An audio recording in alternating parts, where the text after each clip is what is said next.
Hey! In today's video, we'll be creating a button. Let's get started. There are a few things we need to know before we begin the actual work. First is the size the button should be. Let's figure out it. In the previous video, the link to which appeared on your screen, we determined that we need to take into account the size of one of the most modern target devices. For ourselves, we chose the iPhone 15 Pro Max, and its resolution 2796 by 1290 pixels. Second, what states of the button do we need? Usually, it should be in normal, pressed, and disabled states. Let's choose a collect button for our mockup. But first let's modify and clean our art a bit, to make room for the button.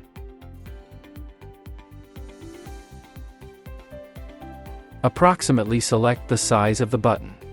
Usually, the width-to-height ratio works well at 3:1. Move our frame to the working file and start working on the design. I think the font for the button is too thick, so let's change it to medium. Align our text in the center of the button. To start, let's round the corners with 20 pixels radius each. To do this, either drag the auxiliary points or open the shape settings and set the rounding radius to 20 pixels. After that, change the color of our shape to yellow, or whichever color you prefer. By the way, at the end of the video, we will also make this button green. We copied the style of our text from our previous mockup. It only has a drop black shadow with 60% opacity. I believe this style should be preserved in the texts to visually unify the UI elements. Now let's create a volume effect for our button. To do this, duplicate the shape and make it darker and lower it down. Also, let's add a drop shadow from our button. If your styles list is different, you can reset it to the default one. Let's create a shadow from the button. Adjust all settings to make it look optimal to your eye.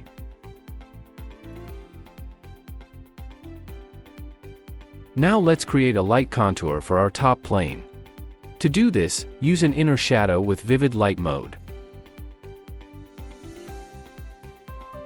Now we need to reduce the sharpness of the edge between the two planes. To do this, we will add a drop shadow of the same color as our light part of base. Conveniently, we can adjust the smoothness of this edge by changing the choke or size parameter for the shadow. This way, the edge looks soft, not sharp. Visually more pleasant.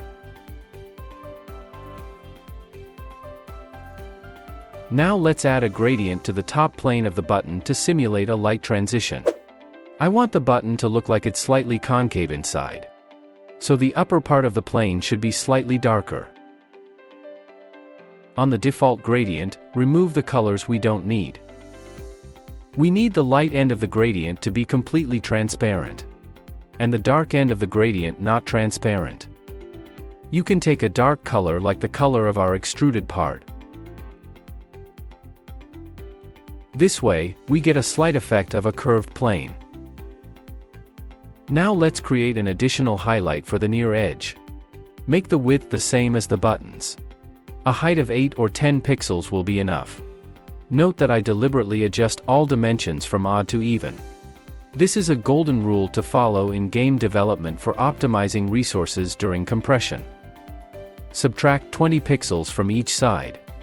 This is the rounding radius sizes of the button.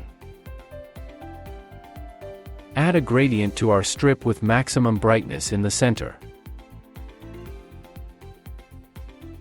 We have a nice bright glare.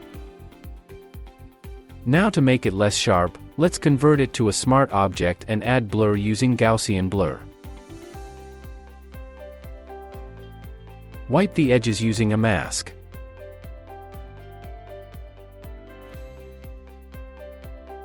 Now let's create a shadow effect on the edges of our button and at the bottom.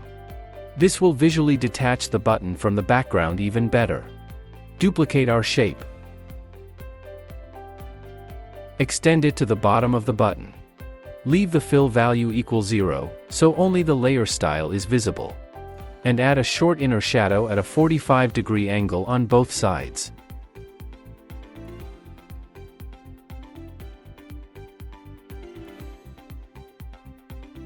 We've completed the main structure of the button. Now we can group everything together and add a stroke around it.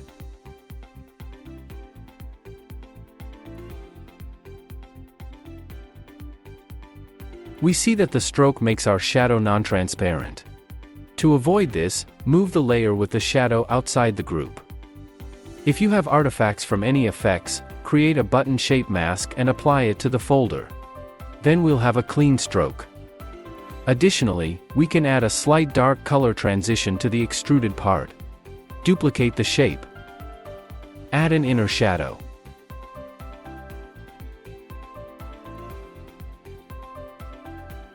Place this layer above the base color layer. Let's adjust the colors slightly away from red. After that, add a gleam in the corner of the button. Build an oval and add outer glow to it.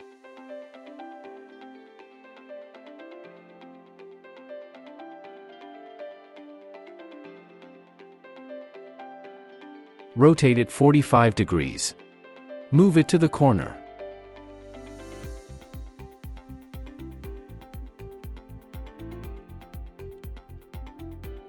Let's enhance the inner light effects a bit.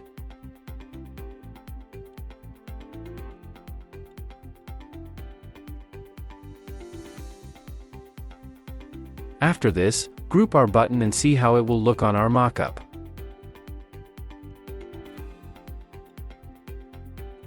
We see that some effects can be enhanced.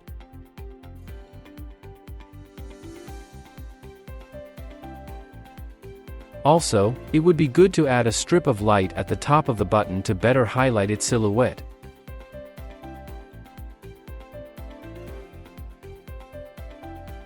We can make the extruded part even larger by 10 pixels.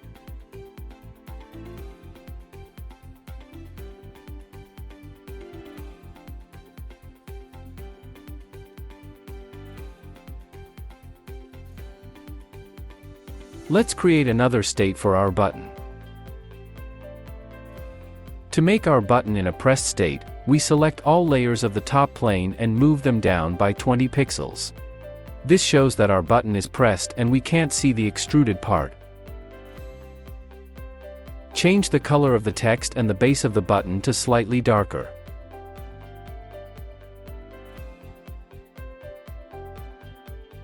In addition to this, don't forget to edit the shadow. Our button is now not as high, so the drop shadow will be shorter.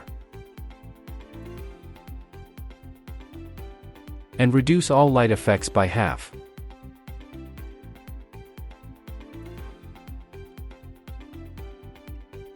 After these manipulations, let's see if the feeling of pressing the button works. Make a copy of the selected area. Place the copied image on top of our normal button state. Then you can turn this layer on and off. See the result.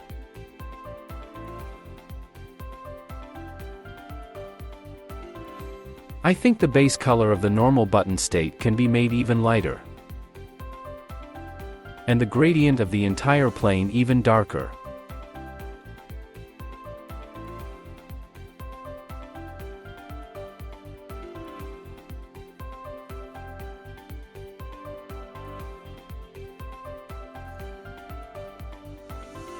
Now everything is perfect.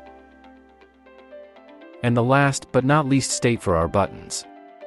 Duplicate the button in the normal state. Apply to the main part of our button a black layer in multiply mode with 30% opacity. Also, create a layer in color mode with 80% opacity.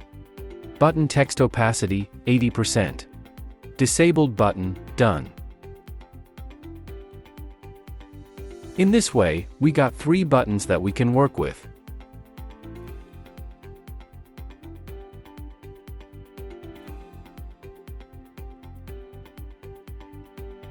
To change the color of button, I duplicate the entire button folder.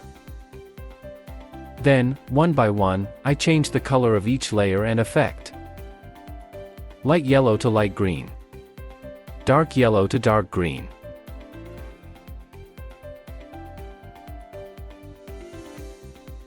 Here, I encountered incorrect color rendering and realized that I accidentally switched the color scheme from RGB to CMYK. Keys combination Ctrl+Y will make the colors as they should be. After that, I continue changing colors to greens. I won't repeat the whole process we went through a couple of minutes ago. Just remember that it's better to make the shadow in cold colors and the light in warm ones. Finally, let's take a look at how our buttons will look on the mockup. Green or yellow? Which one do you prefer? Write your thoughts in the comments.